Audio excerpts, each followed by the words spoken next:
So I need, before we start the podcast today, I was going down to the Apple store the other day to get myself, I finally decided to go and get the iPad Pro with the M1 in it, not with the 18 gazillion megabytes of RAM that you've got, but I was going to go and get one. But I came away empty-handed because there was a shoplifter in there. Saw him take a load of stuff and just run out the door. Turns out I am now an eyewitness. Oh.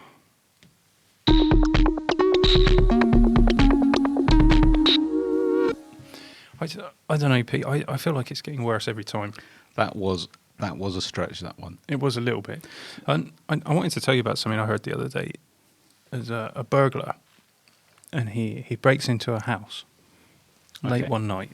He's broken in, and then he hears this voice saying, "Jesus is watching you." And he looks around and he can't see anything. So he carries on, looking for stuff to nick. And then he hears his voice again, "Jesus is watching you." And then over in the corner, in this sort of dark corner of the room, he spots a parrot in a cage. And he's like, "Was it you saying Jesus is watching me?" And the parrot says, "Yes." And the burglar's all relieved. And so he says, "What's your name?" And the parrot says, "Clarence." He says, "Clarence? That's a stupid name. Which idiot named you Clarence?" The parrot says, "The same idiot that named the Rottweiler Jesus." I feel that we're phasing into a phase where you're funny and I'm just cringeworthy. I'm not very good at telling jokes. That's the truth of the matter. I know another parrot joke. Go on. It's my wife's favourite one. So there's a magician on a cruise ship. Do you remember cruise ships before the pandemics? Doing a magic show. But amongst all the talent of the entertainment on the cruise ship, there's also a guy with a talking parrot. And the talking parrot ruins the magician's act every time. So, he'll get out a rabbit and make it disappear, and the parrot will go, "It's under the table," and that kind of thing. So this goes on, and this magician gets absolutely fed up with this parrot because it basically just means his act falls flat, much like my dad jokes. And then sadly, the cruise ship hits an iceberg and sinks. And the only two survivors, ironically, are the parrot and the magician. And they're floating on a bit of flotsam and jetsam. One is one and one is the other, but they're floating about for a few days, backs to each other, refusing to talk to each other because the magician hates the parrot and the parrot knows that, so they're just away from each other. Anyway, after a few days, the parrot sort of looks around at him and goes, "Okay, I give up. What did you do with the ship?"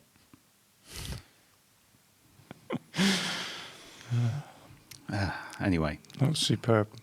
Believe it or it not, only took 2 minutes to tell as well. That's the great thing about it. This is a tech podcast, so welcome. Can you tell folks that it's been a quiet week for tech news? There's been loads of tech news this week. Has there? Not from Apple. There hasn't been much from Apple. That hasn't stopped the Twitter sphere and the YouTubers from constantly... the amount of MacBook Pro leaks. Sorry, I'm going to have to deploy air quotes, leaks that I've seen this week. It's getting tired, isn't it? It is. And does anybody care what Apple call the next iPhone? I don't think anybody does. But nonetheless, that's been a hot topic of conversation. We'll find out soon in iPad 2, the search for more money.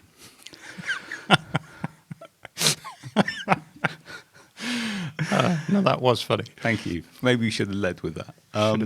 Look, what's on the show today? I have dredged up some tech news. Yeah? Has anything happened in the techosphere this week? Yeah, there has been a few things. And our main topic of conversation, which we did say we would do last week, is sort of dig into this Qualcomm announcing that they're entering the notebook chip space, which is very exciting. I did a video on my channel. You did? It's only a short video. If you want to watch that, it's youtube.com/constantgeekery. His short ones are better because they're over sooner. There's less of me in them. That I think is always a winner. And it's been well received. So yeah, we're gonna talk about that, and we'll also respond to some of the comments that have surfaced, and very interesting comments. Lots of differing opinions. With regard to tech news, of course, was it yesterday Richard Branson went to space? No, it was Sunday. Sunday. Yeah, today is Tuesday. Thank you for helping us. On that note, We could regale our dear listeners / viewers with the tale of the visiting of the office. We went to look at a building. What was it, a week ago or something? And we'd made the appointment with the chap. Yeah. And we're the two of us and our managing director are all sat there waiting. Hope he's not watching this. And 10 minutes goes by, 20 minutes goes by, 30 minutes goes by, and it's like, where is this? Where is this guy? He didn't turn up. He didn't turn up. But when you phoned him, what was the reason? Well, he phoned me back because I was leaving him messages and not getting a reply. He said to me, we are on for our appointment, but it's Thursday we agreed to meet. I went, yes, it's Thursday. And he went, no, it isn't. This is the best bit. I've just checked with my wife and we both agree it's definitely Wednesday. And it's like, I know I'm getting on a bit. You are getting on a bit. Someone thought I was in my 50s the other day, which was soul destroying. Anyway. And you've had more I have more had, funeral spam. I'm sure I'm being set up. I swear it wasn't me, Pete, but I wish I'd thought of doing it because it is absolutely priceless. If you start getting sort of like, toilet aids coming through, you know who it's from, don't you? Anyway, on Sunday, going back to the topic at hand. I think we should just say that poor chap, we have met him since. He's just so overworked he didn't know which day of the week it is. I can relate to that. Yeah. And so can you, because you just thought it was Monday. I did. So, the actions of a busy person. So Sunday, there was some minor sports ball activity going on in the UK, but I was quite interested in Mr. Branson's activities in space. Some say that he hasn't been to space because it's not high enough, but NASA say he's been to space, and I say that's good enough. And the flat earthers would say he's probably hit the dome. So I don't think we should get into that. No, maybe we shouldn't. But just for our UK listeners, I'm pleased that he actually made it and didn't end up in a pickle. Okay, I'm going to have to think about this. This is an obscure joke. Richard Branson in a pickle. It's Branston, isn't it? I know. Oh. It's a... Pete, if you've got to explain the joke, it's not worth telling, is it? Depends. They got it. We'll see. We'll see about that. Do you like Branston pickle? My personal favourite is something called piccalilli, and I'd be interested to know if folks in the States or in other parts of the world have piccalilli or even know what that is. Now, if you don't know what it is, imagine onions, little bits of cauliflower, various other things, all pickled, and then in a kind of mustard sauce. It is a winner. It's amazing. Especially with in a cheese sandwich. But cheese and piccalilli sandwich. Honestly, if anyone, welcome to any new subscribers, by the way. If you're wondering what you've just stumbled into, it is not a comedy, food, current affairs. It is a tech podcast, isn't it? So yes, Richard Branson went to space, Virgin Galactic, with a few of his employees, which was cool. Yeah, so some people have been comparing Richard Branson's to what's going to happen with Jeff Bezos, because they go higher up, apparently. But you get more weightlessness on the Virgin Galactic flight, as I understand it. So I think I would rather do the Virgin Galactic one. Right. But last time I checked, the tickets were in excess of $100,000, so I don't think I'll be taking a trip anytime soon. No, unless we get asked to review it for the channel. If you need us to review your Virgin Galactic experience, Mr. Branson, we would be happy to do that, because that is the kind of selfless, self-sacrificing guys that we are. We'd be prepared to take that hit to tell everybody all about it. Yeah, just drop us a line. I'm sure we'll get in touch. He's probably emailing as we speak. I imagine so. I spotted in the news that there had been a bit of an auction for some video games, and a pristine sealed copy of Super Mario 64 for the Nintendo 64, one of the greatest games ever made, as far as I'm concerned. That's recently happened, that auction, a couple of days ago. And this particular copy had a WATA, I don't know how you say that, WATA games rating of 9.8 out of 10. Now, these guys, they rate the condition. So a 9.8 out of 10, that means perfect. So you've got a perfect sealed boxed copy of Super Mario 64. went to auction. How much did it sell for, Pete? I don't know because you've not put it in the notes. Yes. There's a reason for that. You want me to guess? Yeah. Oh, I've got no frame of reference. Do you want it in dollars or pounds? Dollars. $10,000. I think I could see a collector paying $10,000, but it wasn't $10,000. In true Michael Barrymore style, higher or lower? Higher. $20,000. 20,000. This could go on a long time, and I think this would not constitute quality entertainment for the listeners. So I'll just come to the conclusion, which is $1.56 million. What? Everybody's stopped listening and watching now. They're going foraging through their cupboards for copies of Nintendo 64 games. Are you sure it wasn't like Tesla buying it to put in the chip in one of their cars so they can sell it? Actually, no, that wouldn't be good economics. Would I it? completely missed that off the list. I watched let me just shoehorn this into the agenda. I watched the latest, is it beta 9 of the full self-driving Tesla thing? Mm. And there was a video on YouTube of this happening and driving around San Francisco. Oh my goodness. Impressive? No. Oh. No. Was it like watching... Actually, I was going to make a reference. Was it like watching a bad driver? Worse. The guy had to intervene on 3 or 4 occasions in this video to, stop dangerous things happening. It went into the wrong lane. It was driving in bus lanes. It veered into a hedge at one point. It's clearly not ready yet. And a lot of people are jumping on that. And yeah, okay, it's a beta. It's in development, and it's fantastic that it is in development, but it isn't ready yet. I guess the problem comes is that Elon Musk is selling it, isn't he? You can buy it now to have it when it's released. And I think it's like $10,000 or something crazy. So people are paying for this FSD add-on, and I don't imagine they'll be that happy having looked at that video. It is genius, though, isn't it, to get someone to pay for something that's not ready so that you can fund development of it. Yeah, Apple have made a whole business. Thank you. Well, Elon needs a pension as well. He does. No, but then I haven't seen that, but it does sound like a lot of drivers in the southwest of the UK. To be fair, or the south of France, which is possibly one of the worst places to drive. Or Paris. Have you been to Paris? No one cares there. No one cares. Yeah. Take your life in your hands. Anyway, the other thing that I spotted in the news, which I thought was interesting and does kind of lead now into our main subject, but it's the game FIFA 22. So if you're not a sports ball fan, then FIFA 22 is the football franchise, or as the Americans would say, soccer franchise. I used to play FIFA. Yeah. Yeah, but just for kicks. This is Pete. You're not allowed to put like multiple dad jokes into the podcast. We've allowed one in the intro, and this just seems to be infecting. It's one of those.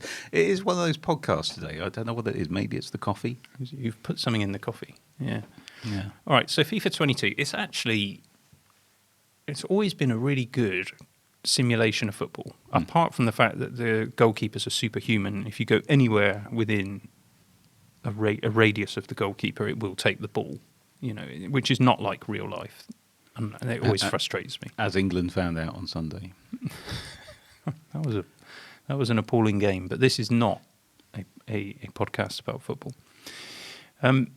Now, they're now using in FIFA 22, so there's a new version of the game every year, and sometimes it's just got minor tweaks, and sometimes it's just names and rosters that have changed. But this seems to be a fairly big change in that they're using machine learning to make the game more realistic.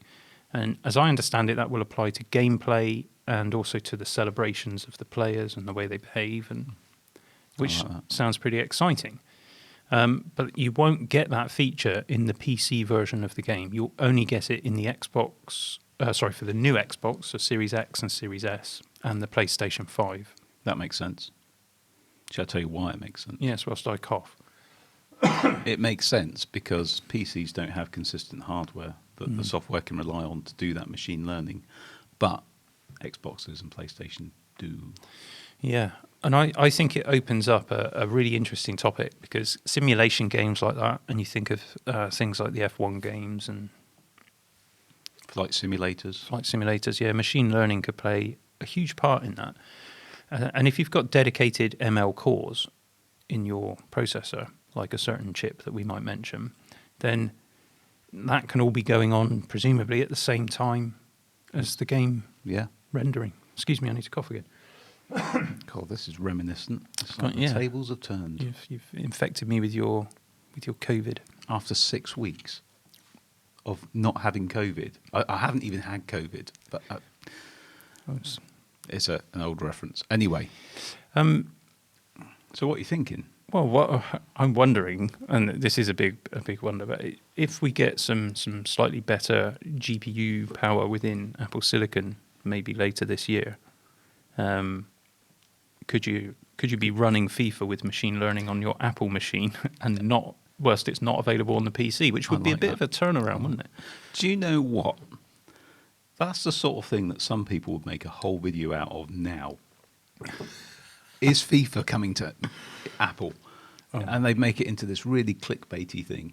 That's fine if one of our esteemed fellow YouTubers would like to bait the clicks in that way. That's completely fine. We'll take some royalties off the back end. Thanks very much.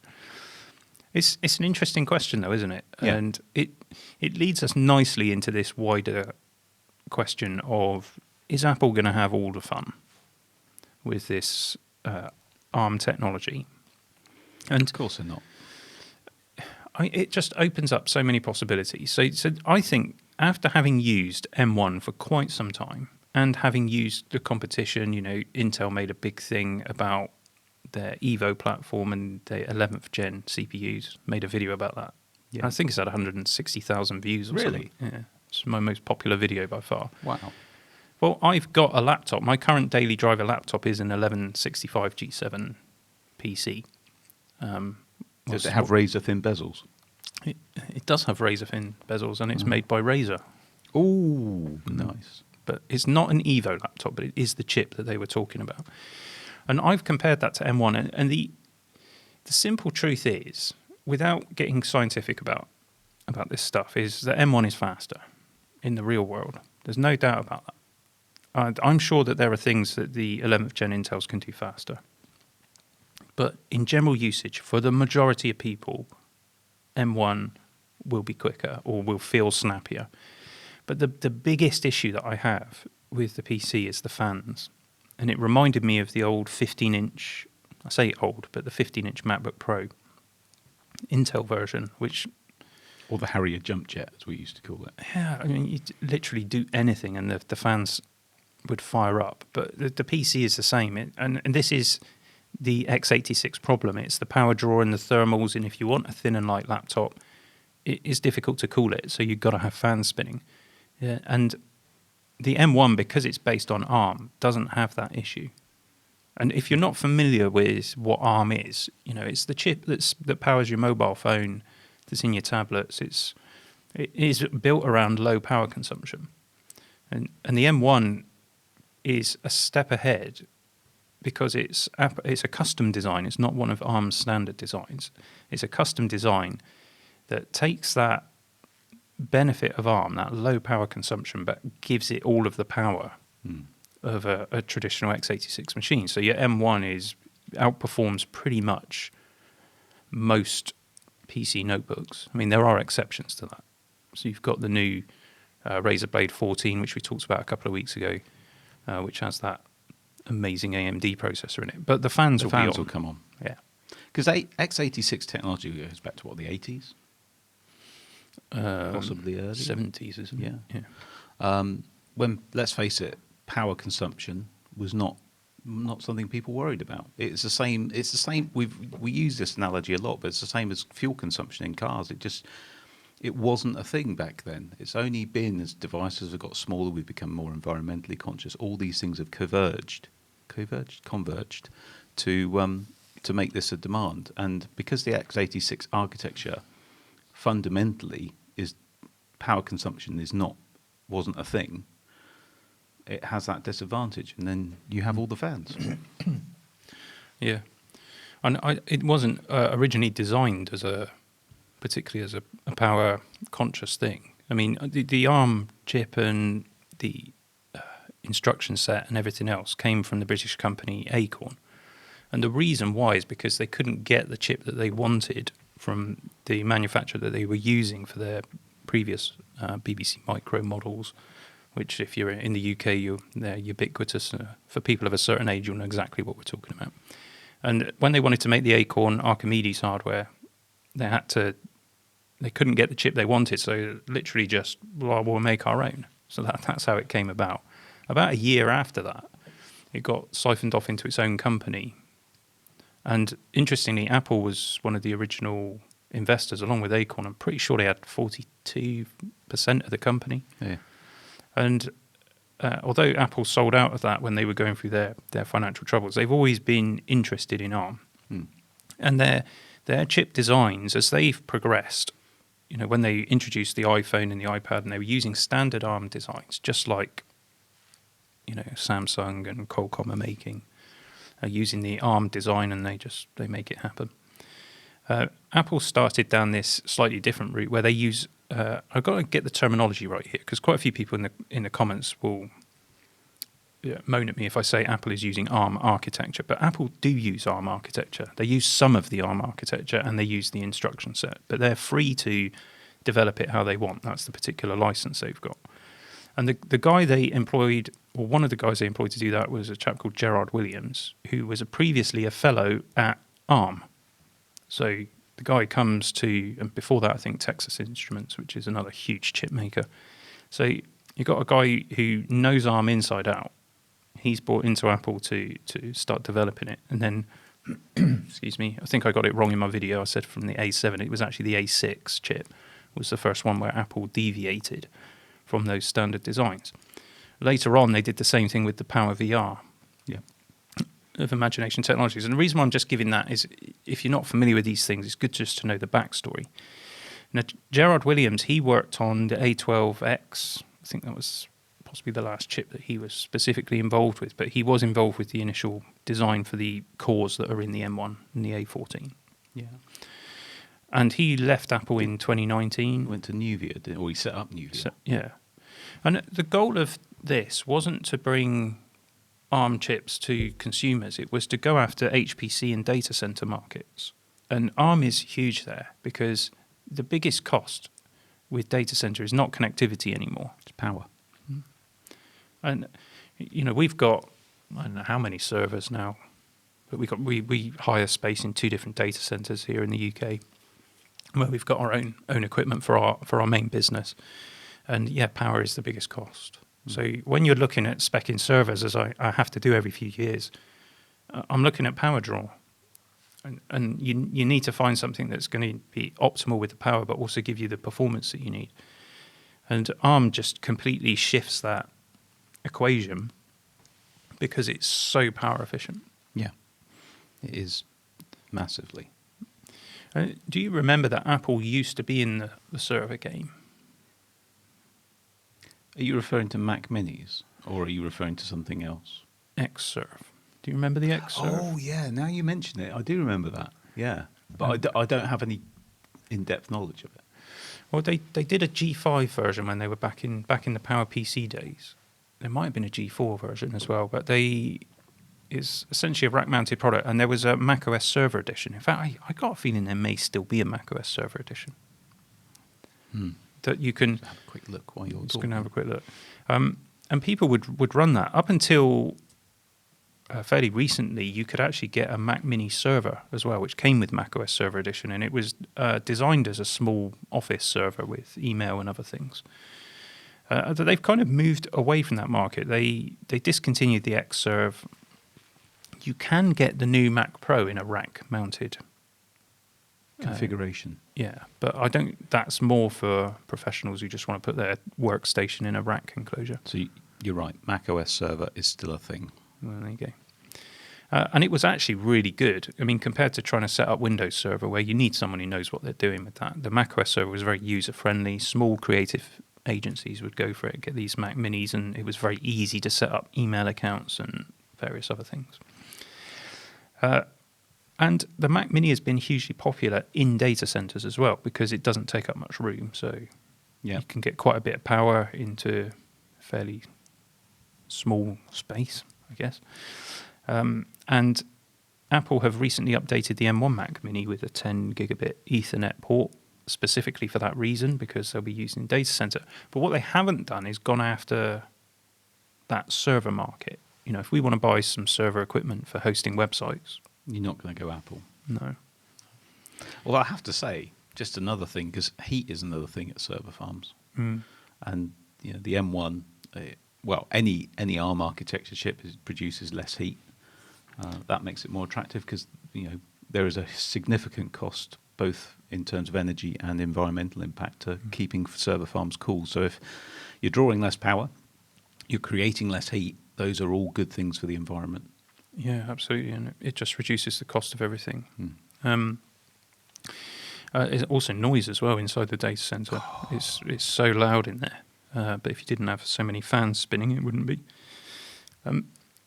The ARM architecture for servers predates M1 by a long way. There were lots of players doing interesting things, which is why I was getting so excited. I was always looking at the HPC data center market and thinking, when are these ARM chips going to come to laptops? And then it was when the iPad, the A12 chip came out, when we started to see those benchmarks getting up to, you know, the point where they're beating Intel in some of the Intel SKUs, and you're thinking, it's coming. Yeah. I wasn't expecting it quite so quickly, in fairness, but there we go. So that particular market, you've got various different players. Fujitsu is a huge player. If you look at the top 100 supercomputer lists, the top of the charts is ARM powered. Now, there's a lot of ARM going on, and in fact, interestingly, Intel is misrepresented on those lists. How so? Because Lenovo has wanted to call itself a big player in the supercomputer world. And what they've actually done is gone around some of their web hosting customers, taken some of their, you know, a couple of racks of their hardware and run benchmarks on it to submit to the top 500 list. So at least 6 of Lenovo's results are actually from that kind of. Interesting. So when you actually look at it, very interesting results if you're into that sort of thing. But AMD are, of the servers that have been added or the computers that have been added to the list, there's more AMD than there is Intel by quite a way. And the ARM stuff is pushing forwards. Yeah. So that was a long-winded explanation of stuff, but Apple's not in that game, and that's what Nuvia were chasing after. Yes. And I think that's a brilliant idea. Definitely. Amazon have made their own ARM chips for the Amazon Elastic Cloud, which is enormous and hosts a huge portion of the internet. So, well, it's funny, isn't it? It's very easy because we're the end users of what servers serve, and we have our devices, whatever. We tend to think in terms of that, but there's this whole computing world that goes beyond our personal devices and what we receive. It's all about that back end stuff that makes a lot of the world tick now. But we do use all of that stuff, of course, because as computing gets more cloud-based, we're using it all the time. We just don't know we are. That's probably going to upset some Intel fanboys, isn't it? Well, let's be clear here. The vast majority of the internet is still run on Intel x86, and there's no reason why not to do that. And I think people get the wrong idea sometimes when we're getting excited about ARM. I'm also excited about x86. I think AMD are doing amazing things, and I think Intel will as well. Yeah. But what we really need to get to is this point where Apple have got some competition. And we're not talking about performance here. Apple will up the performance. There's no doubt about that. There will be newer chips. There'll be an M1X, there'll be M2, whatever. Apple will up the game. But at the same time, the x86 boys are up in the game. AMD are making more and more powerful stuff. And our M1 doesn't get anywhere near the fastest x86 chips. It's not even close. So I think there's plenty of life left in x86 yet. But for the common user, for the consumer who wants a quiet laptop, once you've experienced M1, you are not going to go back to a laptop that's blowing its fans all the time. And it's not just your personal experience. How many video calls have you been on where someone's fans are going crazy because it's a warm day and they're running Intel? Not their fault. It's just what they've got, and you can hear the fans blowing over the microphone. And it degrades the experience for everyone. It does. And what then happens is it's draining the battery faster, which means you then got to plug it in to charge it, which heats up the battery, which heats up the chassis, which just makes the whole situation worse. And a huge thing as well that Intel completely glossed over when they were comparing their chips to M1 is the fact that the moment you unplug your PC, you don't get maximum power out of it unless you specifically request it, tell it to do it. And then your battery will just... you can watch it going down. So M1 is, or ARM in general, is a fantastic thing. So Qualcomm, obviously, they want to get into the game. And I think part of the reason for this is because they've been already building those chips in association with Microsoft. So you've got the SQ1 and the SQ2, which go in the Surface Pro X.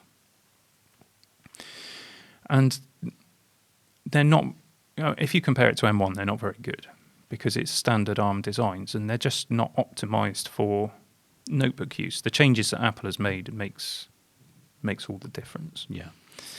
So Qualcomm have then bought Nuvia, so $1.4 billion. That's it. And they're not going to make chips for HPC. So they've bought Nuvia not to go into that market, but to get those engineers and their experience and apply it to Qualcomm so that they can move away from ARM's standard designs. They'll still be making those, but they're going to move away from that to create a new notebook chip. Yeah. And that was the focus of my video, and I got excited about that. And the gist of it is that I'm excited because it means competition, and competition is brilliant for everybody. Whether you're an Apple fan or you're a PC fan, it doesn't matter. The fact that there's competition is great. It drives progress. If there's no competition, then there's no reasons for businesses to up their game, and they keep churning out the same stuff over and over again. But of course, there's a big problem with this. And the comments section has been full of this kind of stuff, although I did acknowledge it in the video, is hardware and software. You can't have one without the other. No. And it's a bit of a chicken and egg situation, perhaps, but I feel like in this case the hardware is the chicken. You kind of need to know what hardware you've got so that you can write software that's optimized for it. Yeah. So until somebody in the PC arena makes the hardware, how can Microsoft optimize for it? Well, they can't. Which is probably why ARM-powered Windows has not been so brilliant so far, because all they can do is work with the standard ARM designs.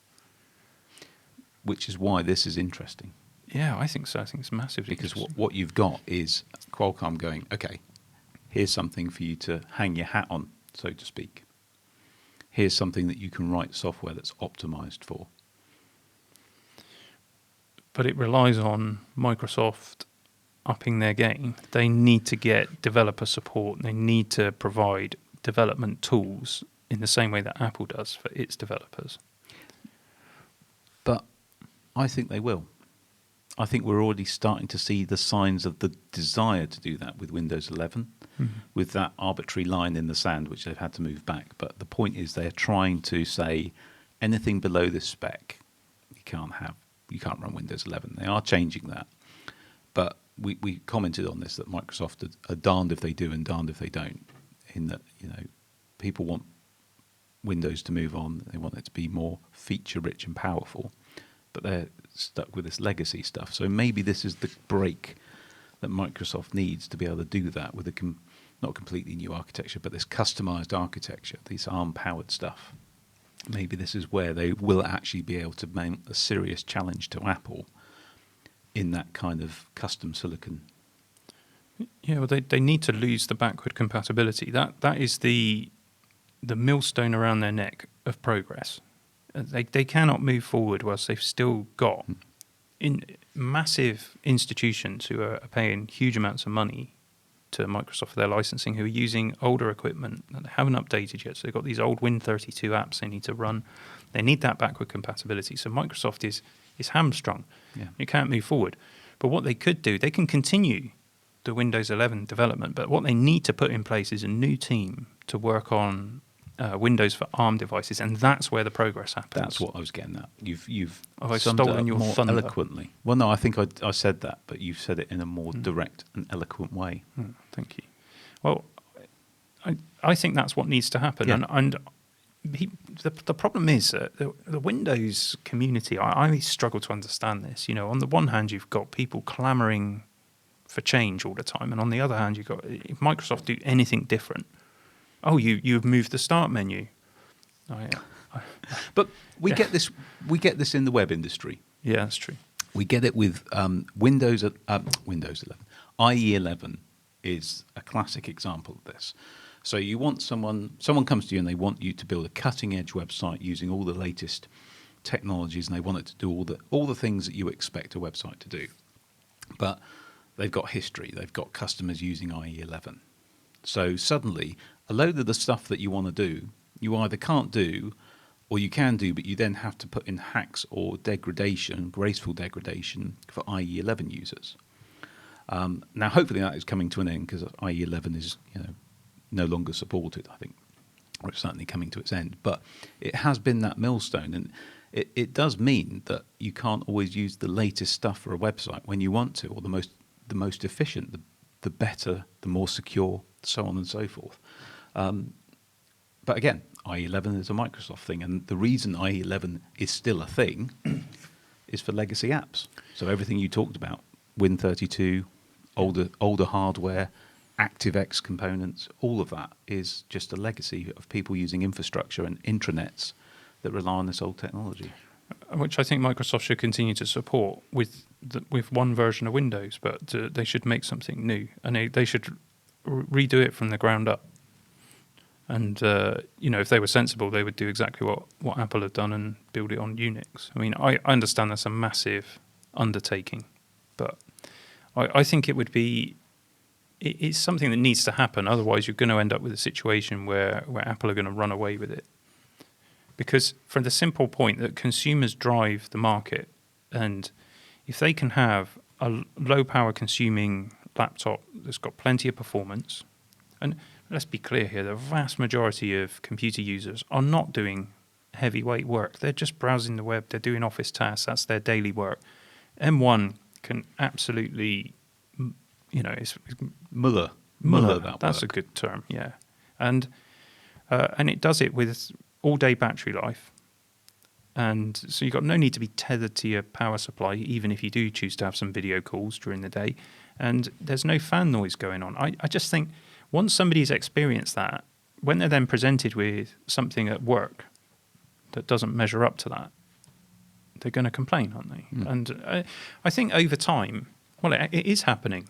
Apple market share is increasing. Yeah, it is. And this industry is going to drive this. We talked about Richard Branson going to space, and there's talk about more moon missions. There's talk about Mars missions in the future. Well, you're going to want low power consumption, things that are easy to keep cool, because despite there being a vacuum in space, you still need to have airflow to keep things cool. Everything is driving towards that. You don't want to be getting to Mars orbit and then finding that your retrorocket.dll is corrupted, or there's a registry setting you need to change to get something to work. It does. Yeah. I am being a little bit facetious, but you get the point that everything is driving towards lower power consumption, less heat, battery life being amazing. Mm. And once you have had M1, it is hard to go back. Yeah. Look at how quickly Apple have transitioned. We're just over, it's over a year ago that they announced it, but actually it's less than a year with the hardware. Is it October the first machines started appearing, not including the developer transition kit? Yeah. And that wasn't M1. I suppose we should go back to the developer transition kit. So it's about a year that it's been out. And because Apple made Rosetta, which has its own problems, let's be clear about that. It's caused all sorts of issues with SSD writing and other things. But we'll have some updates on that soon, hopefully. Yeah.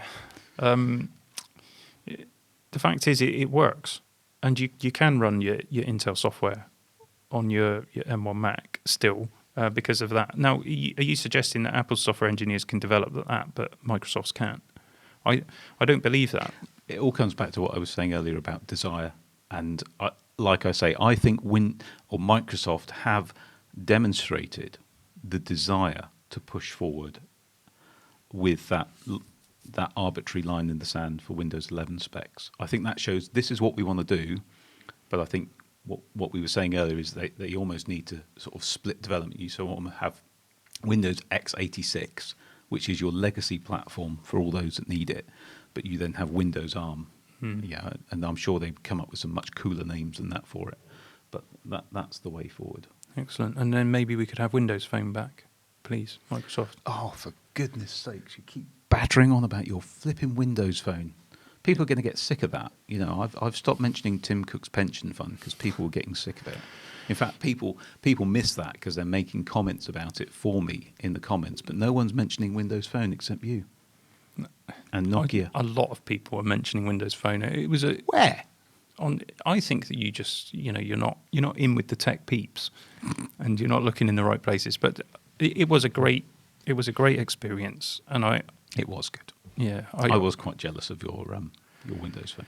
Yeah, I think for people who are using their phone all the time and constantly in apps and everything else, Windows Phone didn't resonate with them. But for people like me who are not, I want a phone that can also do other things, I think Windows Phone made that experience much better. But that's maybe a topic for another day. I even almost bought one the other day just to wind they're me up. still selling them. So you can still buy a Windows Phone, even though it's not supported. You can still buy them from Hong Kong. So I was going to get one just to do some films on there. I think you should, just to see if things are the way you remember them. Yeah. Like things from your childhood. Yeah. When you go back and watch an old cartoon that you used to think was amazing, and then you realise it wasn't so much. Experience tells me I probably shouldn't do that. Apart from Battle of the Planets. Anyone watch Battle of the Planets or Gatchaman? Anyway, awesome. Let's do some comments, Child Pete. of the 80s. Yes. So what we wanted to do is just run through some of the comments that we had on the main channel for the Qualcomm video, because people bring up some interesting points. I'm just going to pick one at random to start with, Pete. From Cypher Neo. Techies want to make more out of this than it is. I'm sure Apple could care less what Qualcomm does or doesn't do. So they do care. Yeah, I think that's an Americanism, isn't it? We can talk about that in a moment. Apple will merrily continue on with their roadmap, leaving the PC industry in the dust with their next series of SoCs for their Macs, as they did with the smartphone industry. So I agree on some of that and not all of it. We've demonstrated through this podcast we're not making out more of it than it is. There is exciting stuff coming. Market conditions and competition demand that Apple will not leave people in the dust. They may get a head start, but they're not going to leave people in the dust. That's not how. Well, I'd say they haven't left the PC industry in the dust. I think they've done that with a subsection of the PC market. I mean, let's be clear. The price you pay for an M1 MacBook Air, there is no competition that gives you the same build quality, the same experience, and the same performance at that price point. There just isn't. But you're talking £900, £1,000 to get one of those. Most or a lot of people can't afford that. And there are parts of the world, where that's just out of the question. So people are using cheaper hardware, and that makes up an enormous proportion of users. Yeah. And Apple hasn't taken those over. And what about workstation? Notebooks. Definitely, M1 is very exciting. I'm less excited about it in desktops, because there are better PCs about that. Yeah, I think there will be some interesting announcements later in the year on that. But I do agree, Apple are sitting pretty. They must be feeling pretty good about themselves, and they will continue merrily on their way. But they won't leave the PC industry behind. The PC industry will catch up. It's when you watch Top Gear or the Grand Tour and you've got a drag race, and Apple are doing that at the moment. But that's the PC industry will catch up, and I'm not even sure the PC industry is the right term for it, but we know what you mean. I think the same thing is true of the smartphone industry. I don't think Apple has left the smartphone industry in its dust. I mean, it's basically two players now, isn't it? And Android is the bigger. They have the greater market share. Yeah. So I don't know how you would suggest that Apple are the winners there. It comes down to how you measure things, and if you're in a particular camp, if you're in the Apple camp, then you're going to measure by a certain thing to prove your point. If you're in another camp, you might use another measure to do that, like market share. Or if you're like us and we kind of straddle the camps, you kind of look at it objectively and go, well, no one's got the monopoly. So are we trying to make more out of it than it is? No, I don't think so. Does Apple care about what Qualcomm does? Yes, it absolutely cares. It's suing Gerard Williams. It's definitely... Yeah, that's not a could care less. Or couldn't care less, I think is the... The correct phrase is could not care less, because that means that you've got the minimum amount of care possible for whatever it is you're talking about. Have no more cares left. Because you could not care less. There is no lower amount of care that you can get to. Whereas if you say you could care less, it means that there is a degree of care. A degree of care, and there's less care available to you should you require it. Yeah. So there we go. And believe it when I say that we know what couldn't care less means when it comes to each other's feelings. Here we go. Let's take another one from Lemmy Lime. It's probably going to take a collaboration between Qualcomm and Windows until the end of the decade to come up with a viable alternative to Apple Silicon. Nevertheless, we, the consumers, can only benefit from this kind of competition in the industry. Well, I agree with that. Yeah. Will it take a whole decade? I think that's it won't take Qualcomm a whole decade to get the hardware together, but will it take Microsoft? I think it could. I think it could take... I mean, a decade is a heck of a long time. We're talking about 2031. You've got to think that Microsoft already have irons in fires. So, well, they already have ARM for Windows. They've been developing it since 2012. It's not a immature code base, is it? It isn't. I mean, just pulling in another comment that kind of sort of dovetails neatly with this one. DJ Fat says, that's PH, I don't expect Microsoft to pull off anything of substance for some time because they have far too much legacy to deal with. And I think that, you're spot on there. They do have this legacy, and it is going to take some, I think, bold decisions, if they haven't already been taken. We don't know, to actually go, legacy, we're going to keep that because it is a cash cow, as DJ Fat says, but we're now... we're going into this different market, or not different market, but this different approach for those who want the new and shiny, which is more akin to the Apple Silicon approach. Well, DJ Fat also mentions Linux, of course, and there's lots of development going on in Linux because there's a huge group of people who are, I say huge group of people, but huge in terms of their capabilities, currently developing Linux kernels for M1. And actively working on that all the time. There are loads of mature Linux distributions for ARM, and have been for a long time. Raspberry Pi, of course, is all Linux. The data center, I mean, we don't run Windows on any of our x86 hardware. It's all Linux, and the vast majority of the internet is Linux. And ARM hardware, those ARM supercomputers, they'll all be running Linux as well. So is Linux ready for the masses? I don't think it's far off. I don't think it is that far away. It does need someone to grab it by the scruff of the neck and make it into a. I think it is the territory of the geekdoms at the moment. People that run Linux tend to know it's a conscious choice, isn't it? And you choose your distro of favourite. It's very tribal, I think. Is that fair to say? Yeah, it probably is. And I think we should be clear, we're not dissing Linux here at all. And the vast majority of people could get themselves a copy of Ubuntu, or Linux Mint is another good one. There's plenty of, everyone's got their favourite. Leave some thoughts in the comments section if you want to. And for most people, you can boot it off of the USB. You can try it live, and then you can install it, and most people will be up and running in no time, and they're great. There's no issue with using those bits of software, apart from the fact that you don't have things like Photoshop. And if Adobe brought the Creative Suite to Linux, and there's no reason why they can't do that, but they've always resisted. If you had hardware support, it would make it more of a compelling argument. But you do now have things like Resolve that runs on Linux. There's lots of 3D animation work that all runs on Linux. You've even got Steam running on Linux and a whole bunch of games that will run on Linux. So it is a viable alternative. And so between Microsoft and various others, something could come out of it. And of course, Apple is the Mac OS is built on Unix/Linux. It comes from the next step, of course, which was Steve Jobs' company, and he brought in the OS, didn't he? And that's what OS 10 came from. But it's all based on Linux/Unix, isn't it? Mm-hmm.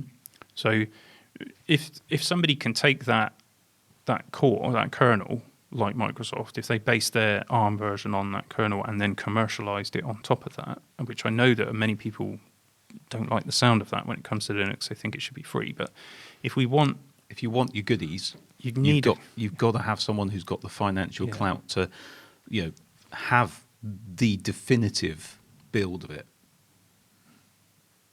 Yeah, I think it's a good idea. I think we should go and suggest that to whoever is in charge of Microsoft these days. Absolutely. Evan Rogers said, "Can Qualcomm release a chip better than the M1? Yes, but by the time it is released, Apple will be on the M3, which should be roughly 2 times the performance of the M1." Well, I agree with the sentiment. Obviously, M3 and its performance measures are all speculative. Qualcomm is behind. And can I just say something, though? Yeah. There's this notion that Apple have taken, it's fair to say, quite a jump forward with the Apple Silicon architecture. And I'm sure that probably we will see another jump forward with the next iteration of the chip, particularly in terms of GPU performance and that kind of thing. However, you cannot sustain that level of jumping forward for each iteration of the chip. You just can't. You can defy the laws of physics. So, yes, they've got a head start, but it isn't as much of a jump for Qualcomm or whoever to catch up in due course as some are making it out to be. It's not like every iteration of an Apple chip is going to be light years and light years ahead. There will be a diminishing return. I'm not saying it will be insignificant, but there is a possibility for Qualcomm to catch up. yeah, I think so.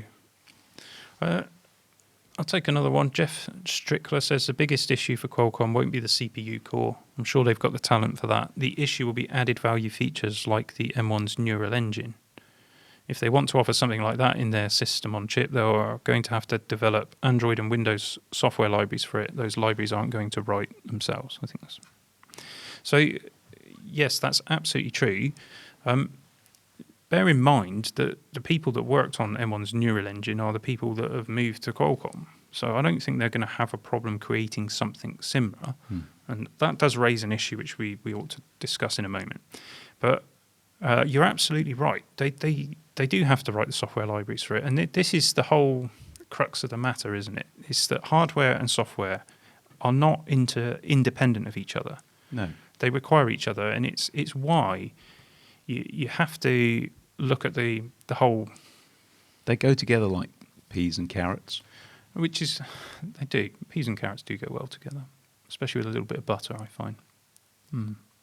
Maybe some chili as well. It's the one of the issues that I have with the M1 iPad, where people are saying, "Oh, iPad OS 15 will fix the issues." It's like, no, you can't separate the hardware from the software like that. It doesn't come with iPad OS 15. That hasn't been released yet. It comes with iPad OS 14. That's the package. That's the hardware matched to the software, and it's got problems. So that's why it's reasonable to have a go at Apple for the fact they've released something with problems. You can't just extract one from the other. Yeah, Tesla. So this is absolutely true, but I don't understand. I'm not saying Jeff here is being negative, but there are some very negative viewpoints on this. Oh, Qualcomm won't be able to do it. They rubbish the effort. It's a starting point. They've got to start somewhere. If they don't make it, then how can you do the next bit? It does my Swede in sometimes, the amount of polarisation in life in general now. It's like, why can't we celebrate the fact that someone else is having a crack at it? Because inevitably you'll get to the point, if no one else has a crack at it, everyone will be chuntering about the fact that Apple's the only one and you've got no choice and you're locked in, it's a monopoly, and competition is good. It's good that Qualcomm is doing this. They wouldn't be doing it unless they thought they had a good chance, because that would be, they are not an insignificant company. They may not have the awareness that Apple does to the average consumer, but they are a big company. They're not going to bet the house on something that isn't going to have a good chance of paying off. And you need that in the industry. Yeah, we do. And there are, Apple are not the only company in the world that is capable of hiring people that can do this stuff. And again, this is another thing that gets forgotten in a lot of these arguments, is that people are treating Apple as an entity. Well, yes, it's a corporate entity, but it's made up of human beings. And the knowledge and the creativity and the progress comes from human beings. It comes from the right people with the right experience working hard. Well, Apple don't have an exclusive license on being able to hire smart people. Yet. Not yet. I think there's a patent pending. Look, I want to finish off by just talking about the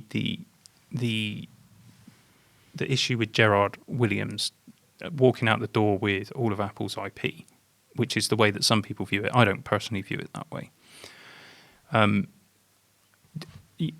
He is not going to just rebuild M1, is he? He and his team. I'm using him because he's the one I've researched. The whole team is not just going to rebuild M1.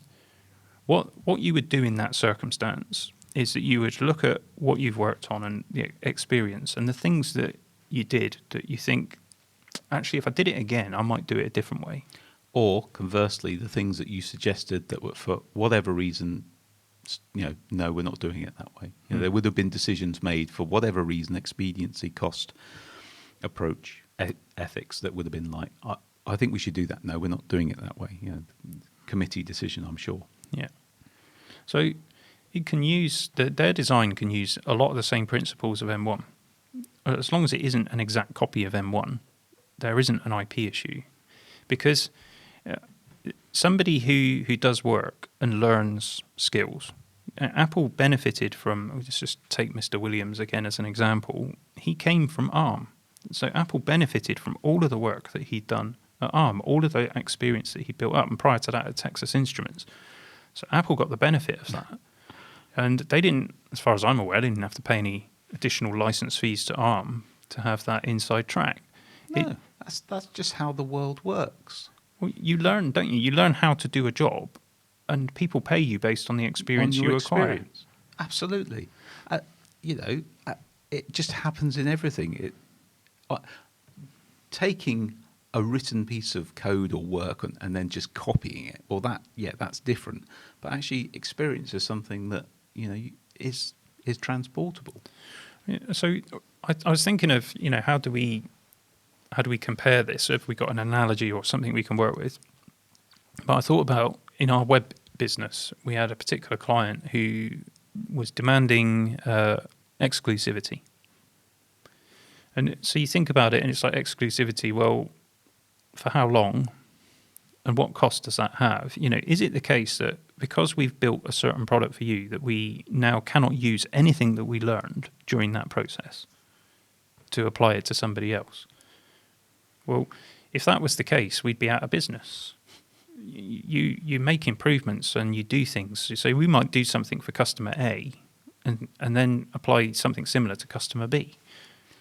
And isn't it just as well that we do that in life? Because otherwise we'd still be in the Stone Ages. Well, quite. It's like, oh no, you can't use my fashioned tool. You have to work out. You take a footballer. Let's just go with a completely different analogy. You take a footballer, starts out in an academy, moves to his first club, does well, goes to a bigger club, and then goes to a bigger club, becomes an international player, goes to one of the biggest clubs in the world. Well, he doesn't have to reset. He doesn't get his legs broken each time and say, no, you have to learn football again because you can't have the experience that you had before. That's just saying that sounds like so much nonsense. Yeah. And here's one more then as well to think about. If you suppose you own an Audi. Let's go up market. Let's go Porsche. Suppose you own a Porsche, right? And a lot of people will buy older Porsches, are they going to take them to the Porsche main dealer for servicing? Not if they've got any sense. Yeah. Most of them won't. What they'll do is they'll look for a specialist. So they'll go and find somebody who's actually worked for Porsche as one of their mechanics, has had all of the training, and then has set up business for himself as a specialist. And you appreciate that because you know he's got the necessary knowledge. He'll train the others in the team. I'm using the term he. It could be a she. That mechanic is going to work on your vehicle, and you appreciate the fact that they've got that additional experience. That's what you're paying for. And that's perfectly normal. And we could sit here all day citing examples of that in business. So unless Nuvia and Qualcomm are taking something that specifically belongs to Apple, some specific IP, then they can do whatever the heck they want. And Apple will just have to lump it. Although I'm sure they'll drag it through the court. That's how the world runs. And let's be completely fair. Apple have done exactly the same. Exactly. They've benefited from many people's experience and bought many companies to buy in the experience. Yeah, absolutely. So there we go. Yeah, we've been talking for like an hour. That's usually the way the podcast works, Pete. Yeah. So what I'm just saying is maybe we should, that was a nice segue into maybe, we ought to stop, is my segue to say that we ought to stop. That's a good segue. And speaking of stopping, I'm stopping work next week because I need a break. And therefore there will be no podcast, unless you want to sit and do it on your own. Well, you did do one on your own, didn't you? I did. I didn't enjoy it. And I don't think the listeners and subscribers did either. I don't think anyone would enjoy me rattling on to myself in any kind of video about any subject anytime soon. You could just do a monologue of dad jokes. I see what you did there. Pete's about to record a video for the main channel. All on my lonesome. All on your own. That'll be good. Tom's looking forward to editing it because apparently there's B-roll of you in spandex. Not in spandex. Okay. But, yeah. Apparently there's B-roll of Pete not wearing spandex. And I will leave that to the listener/viewer to determine whether that's good or not. I'm now very worried about the comments, so let's just leave it there, shall we? Yeah, I think we should. So thanks to everybody who listens to the audio version of the podcast. We know there are hundreds of you every week who tune in, and we do appreciate that very much. We also want to thank everybody who watches on YouTube. Again, hundreds of you every week. And the subscriber count's slowly creeping up. It is creeping up. We'd like to get the subscriber count up to 1,000 plus, not so that we can festoon the podcast with adverts all the way through, but just... It's just a milestone, really, isn't it? Yeah, it's a nice milestone. Can you help us out with that? Do you know anyone who might enjoy some dad joke-based geekery and some good-natured banter? Or someone who's struggling to get to sleep at night who would welcome or the dulcet tones of a Carl Sagan-esque voice and him. Thanks. That's all right. I felt like I had to say something after the spandex comment. Good. Well, I think we ought to leave it there. Incidentally, the YouTube channel, if you want to find it, I did give the address for the main channel earlier, but for the podcast, it's youtube.com/the Constant Geekery podcast. There it is. So I'm really regretting picking that particular URL every time I read it out in the podcast each week.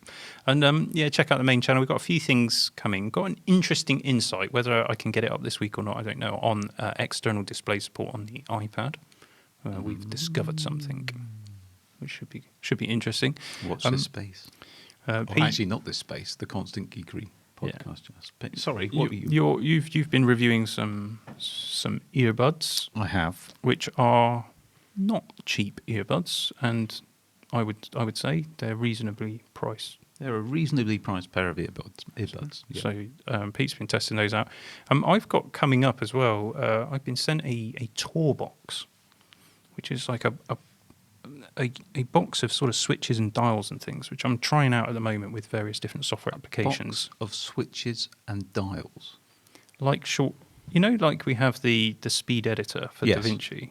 Sort of think that, but something that you can use for everything, like a keyboard. Yeah, but a more convenient selection of different things. It's interesting. Interesting. Okay. At some point in the next few weeks, that will arrive on the channel. Colour me intrigued. Okay. If intrigued was a colour. And we do also have a fascinating insight on the SSD issue for Apple. So Why don't we spill that now? No. We keep talking about doing that final episode, and we will indeed do that. But obviously, that won't get recorded until I'm back from my break. So anyway, thanks everybody for tuning in. Sorry we won't be with you next week. Our top tip, why not watch or listen to something from the back catalogue during the break? There's some golden episodes in there. Maybe you ought to do a best of reel. Get Tom to put that together. Or why not listen to one of the early ones and see just how far we've come, or not, as the case may be, and let us know in the comments. Thanks for watching, everyone. Thank you. Cheerio. Toodle pip. Toodle pip. Well, I've been saying cheerio for all the podcasts up till now, so is that still rolling? I just thought I'd switch it up a little bit, you know?